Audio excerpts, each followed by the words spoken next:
ആയുർവേദത്തിൽ ആർത്തവം നീട്ടിവെക്കാൻ അല്ലെങ്കിൽ നേരത്തെ ആവാനുള്ള മെഡിസിൻസ് ഉണ്ടോ എന്ന് പലരും ചോദിക്കാറുണ്ട്. പലപ്പോഴും ഈ അമ്പലത്തിൽ പോവുക അല്ലെങ്കിൽ വീട്ടിൽ ആരെങ്കിലും ശബരിമലയ്ക്ക് പോവുക ഈ ഒരു സമയത്തൊക്കെയാണ് ഇങ്ങനത്തെ ക്വസ്റ്റ്യൻസ് കൂടുതലായിട്ടും വരാറുള്ളത്. ആയുർവേദത്തിൽ അങ്ങനെ ഒരു മെഡിസിൻ ഇല്ല. സാധാരണ ഈ PCOD, ഹോർമോണൽ ഇഷ്യൂസ്, ഫൈബ്രോയിഡ് ഒക്കെ വരിക ഇങ്ങനെയുള്ള കാര്യങ്ങൾക്കൊക്കെ ആയുർവേദ മെഡിസിൻസ് ഉണ്ട്. നമുക്ക് ആർത്തവം നേരത്തെ ആക്കാനോ അല്ലെങ്കിൽ നീട്ടി വെക്കാനോ ഉള്ള ഒരു മെഡിസിൻ നമുക്ക് ആയുർവേദത്തിലില്ല. വളരെ കോമൺ ആയിട്ട് പലരും പ്രിമലൂട്ട് എന്ന് പറഞ്ഞിട്ടുള്ള അലോപ്പതി മെഡിസിൻ മേടിച്ച് കഴിക്കാറുണ്ട്. എന്നോട് ഇതേക്കുറിച്ചൊക്കെ ചോദിക്കാറുണ്ട്. അവരോടെല്ലാം ഞാൻ പറയാറുള്ളത് ഒരു ഗൈനക്കോളജിസ്റ്റിനെ കണ്ടതിന് ശേഷം മാത്രം ഈ മെഡിസിൻ അവർ അഡ്വൈസ് ചെയ്യുന്ന പ്രകാരം എടുക്കുക.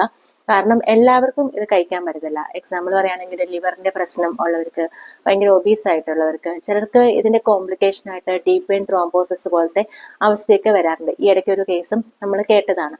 അതുകൊണ്ട് നമ്മൾ കഴിയുന്നതും ഒരു ഡോക്ടറിനെ കണ്ടിട്ട് മാത്രമാണ് ഈ ഒരു മെഡിസിൻ ആണെങ്കിൽ പോലും എടുക്കാൻ പാടുള്ളൂ.